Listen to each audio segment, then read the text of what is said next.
करते हैं question number 29 को सॉल्व। ये और करके गिवन है क्वेश्चन, दोनों में से एग्जाम में कोई एक सॉल्व करना होगा। तो यहां पर मैं आपको दोनों ही सॉल्व करवा के दिखाने वाला हूं और आप चॉइस कर सकते हैं, आपको जो सा सिंपल लगेगा एग्जाम में वो अटेम्प्ट कर सकते हैं। तो यहां पर शुरू करते हैं पहले वाले से। तो हमें गिवन है कि sine theta plus cos theta equal to √3, ये हमें गिवन है। अब अगर मैं इसे सॉल्व करूं तो अगर मैं दोनों साइड स्क्वायरिंग कर दूंगा इसके, तो बोथ साइड स्क्वायरिंग करने पर ये आ जाएगा आपका a का स्क्वायर प्लस b का स्क्वायर प्लस 2ab और ये 3 आ गया। यहां पर ये आइडेंटिटी बन चुकी है, sine square theta plus cos square theta ये 1 होता है। ये आ जाएगा 2 sine theta cos theta equal to 3, plus का उधर जाके माइनस का हो जाएगा ये, और ये आ जाएगा 2 से 2 कैंसिल आउट हो गया, तो sine theta into cos theta की वैल्यू आ गई 1।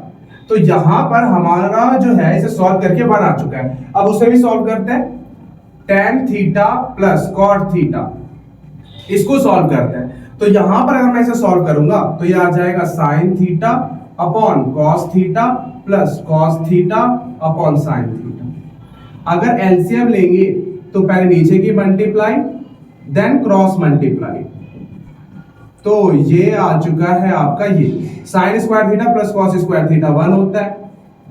पर हमें एक चीज ये पता है कि cos theta into sine theta, ये हमने कितना प्रूव करा था 1, ये गिवन था, यहां से आया था 1, इसे मान लिया फर्स्ट।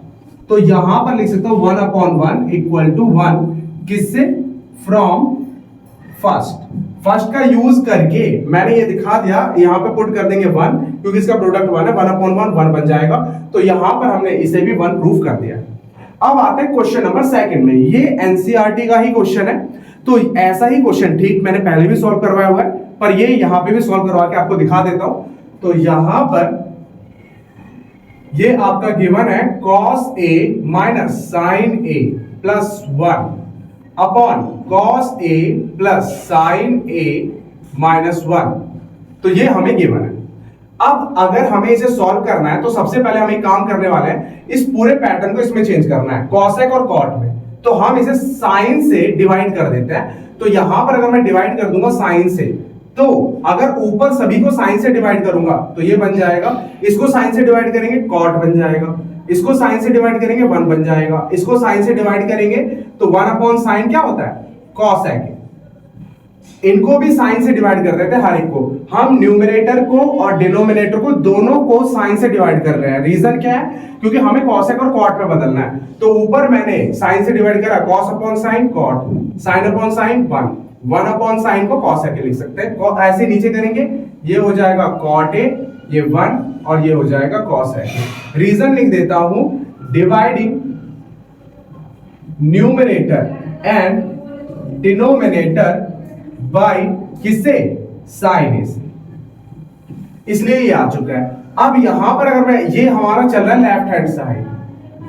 अब नेक्स्ट प्रोसीजर ये है जो हमें प्रूव करना है, उसको देखने वाले हैं। तो यहां पर ये न्यूमरेटर में गिवन है और डिनोमिनेटर में वैल्यू 1 है, तो ट्रिक बता रहा हूं मैं आपको।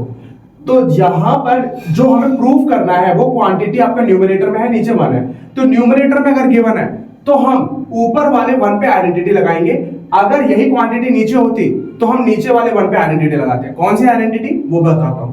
पहले इन दोनों को एक साथ लिख लेते हैं, cosec a plus cot a। मैंने इन दोनों टर्म्स को एक साथ कंबाइन करके लिख लिया है, -1 पे आइडेंटिटी लगा दिया, cosec square a minus cot square a। हमें पता है ये आइडेंटिटी 1 के इक्वल होती है, तो यहां पर मैंने आइडेंटिटी लगाया है cosec square a minus cot square a equal to 1, और नीचे का जो है वो सेम का सेम ही रहने दूंगा मैं। अब ये बन जाएगा a का स्क्वायर माइनस b का स्क्वायर, और ये a प्लस b है, तो a square minus b square क्या होता है? a minus b a plus b। तो a प्लस b यहां पे भी होगा, यहां पे भी कॉमन ले लेंगे, तो ये आ जाएगा cosec a plus cot a। ये मैंने कॉमन ले लिया, ये पूरा का पूरा क्वांटिटी, तो यहां पर इसकी जगह 1 आ जाएगा। a का स्क्वायर माइनस b का स्क्वायर, तो a प्लस b कॉमन ले लिया तो क्या बचा? a माइनस b, तो a माइनस b बचा। अब नीचे आ जाएगा सेम का सेम। अब नेक्स्ट स्टेप पे चलते हैं, इस माइनस की मल्टीप्लाई कर देते हैं। तो ये आ जाएगा cosec a plus cot a। अगर मैं माइनस की मल्टीप्लाई कर दूंगा तो ये माइनस का हो जाएगा और ये माइनस माइनस प्लस का हो जाएगा, और नीचे आ जाएगा हमारा cot a plus 1 minus cosec a। ये क्वांटिटी सेम आ चुकी है, 1 प्लस का minus cosec a minus cosec a plus cot a cut जाएगा, और ये प्रूफ हो चुका है हमारा आइडेंटिटी। ये आ गया राइट हैंड साइड के इक्वल, क्योंकि हमें ये प्रूफ करना था। तो इस क्वेश्चन में ट्रिकी क्वेश्चन है, इस क्वेश्चन में बस दिमाग में रखना है कि आइडेंटिटी किस वन पे लगाएंगे, कब लगाएंगे। इसी टाइप का क्वेश्चन एक एग्जांपल में भी है sec और tan a की फॉर्म में, उसको भी आप सॉल्व करके देख सकते हैं। तो यहां पर मैंने प्रूफ करवा दिया। चलते हैं नेक्स्ट क्वेश्चन।